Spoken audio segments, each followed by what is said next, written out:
আল্লাহ এমন সময় দুইজন ফেরেশতা এসে বলল, তোমার পরিচয় বলো।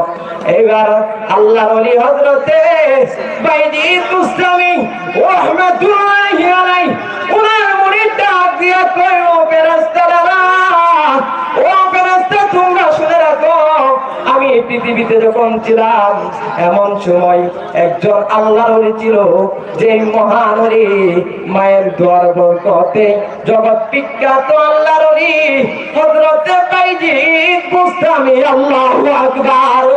সঙ্গে সঙ্গে দুইজন ফেরেশতা আল্লাহর কাছে গিয়ে বলতেছি, আল্লাহ তার পরিচয় দিছে। আমার আল্লাহ ডাক দিয়ে কই, ফেরেশতা পরিচয় বলো, পরিচয় বলো। এমন সময় ফেরেশতা ডাক দিয়ে কই, আল্লাহ গো, ও আমার আল্লাহ, সে যখন পৃথিবীতে ছিল তার একজন পীর ছিল, তার একজন শায়েখ ছিল, তার একজন উস্তাদ ছিল, তার একজন ওলি ছিল। সে যার কাছে বায়াত হয়েছে ওই আল্লাহর ওলি হযরতে বাইজিদ বুস্তামি রাহমাতুল্লাহি আলাইহি, ওনার নাম